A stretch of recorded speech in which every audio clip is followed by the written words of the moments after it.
اللہ اللہ اللہ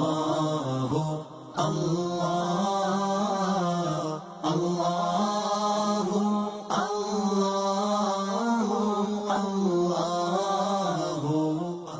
اعوذ باللہ من الشیطان الرجیم، بسم اللہ الرحمن الرحیم۔ بہت بڑی سعادت کی بات ہے، بڑی برکت والی بات ہے کہ اللہ کے پیارے محبوب سرور کون و مکان صلی اللہ علیہ وسلم کی ذات گرامی کے ساتھ محبت کا اور الفت کا رشتہ استوار ہو جائے۔ یہ ایمان کی حقیقت اور ایمان کی ساری روشنیاں اس روحانی تعلق کے ساتھ وابستہ ہیں، اور اس تعلق کو مضبوط کرنے کے لیے، پختہ کرنے کے لیے، مضبوط تر کرنے کے لیے اور لازوال بنانے کے لیے ایک بہترین وظیفہ ہے، مجرب وظیفہ ہے جو میں گوش گزار کرنا چاہوں گا۔ وہ آپ سب جانتے ہیں، وہ درود و سلام کا نذرانہ ہے۔ درود و سلام بڑی سعادت کی بات ہے، برکت والا وظیفہ، اس کو وظیفہ حیات بنانا چاہیے، یعنی پوری زندگی ہم اس بابرکت وظیفہ کو جو منور ہے، روشن ہے، روشنی پھیلانے والا ہے، قلب و روح کو منور کرنے والا ہے، دربار رسول میں ہمارے رشتے جوڑنے والا ہے، اور پھر اس کی برکت لازوال، دعائیں قبول ہوتی ہیں کثرت درود و پاک سے، اور اسی طرح مشکلات آسان ہوتی ہیں، ہر طرح کی پریشانیوں سے نجات ملتی ہے۔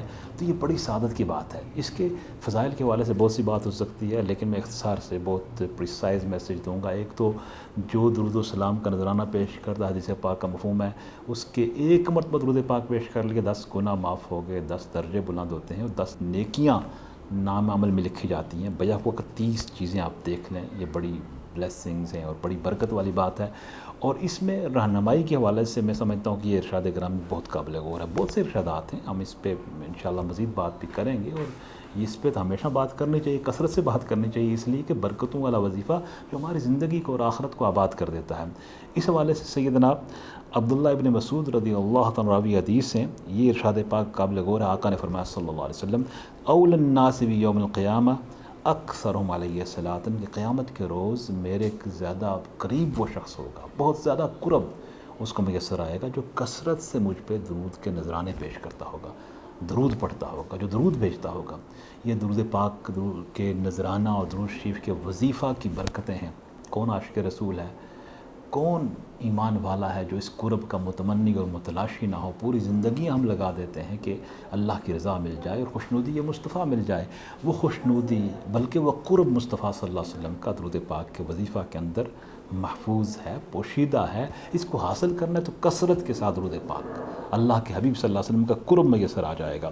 اور اس میں یہ بھی ایک اور، یہ تو درود پاک پیش کرنے کے حوالے سے ایک گائیڈ لائن ہے، جذبہ اجاگر کرنا ہے، میسج دینا ہے، لیکن اگر جو اس سے محروم ہو، اللہ تعالیٰ ہر ایک کوئی توفیق دے، کوئی محروم نہ رہے، اس کی بابت آپ ارشاد پاک سنیے۔ عبداللہ ابن عباس رضی اللہ تعالیٰ عنہ حدیث ہیں کہ اللہ کے محبوب نے فرمایا، من نسی الصلاۃ علیہ خطی طریق الجنہ، جو مجھ پہ درود پاک بھیجنا بھول گیا، درود شریف کا نذرانہ پیش کرنا بھول گیا، وہ جنت کا راستہ بھول گیا۔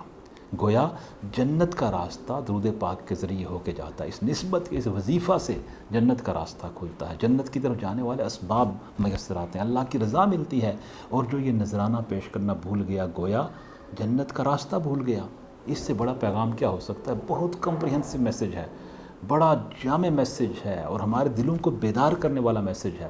ہم سب کو یہ سعادت حاصل کرنی ہے، ہمیں اس بات کی کوشش کرنی ہے، ہم نماز کا اہتمام کریں، نماز میں بھی درود پاک ہے، باقی بے شمار درود پاک کے انداز ہیں، وہ سب اپنائے جا سکتے ہیں، اور کوئی بھی انداز اپنائیے۔ دلائل الخیرات شریف میں کتنے جامع درود پاک ہیں، اس میں گرامی کے ساتھ جو محمد صلی اللہ علیہ وسلم جو پیش کرتا ہے، یہ درود و سلام ہے۔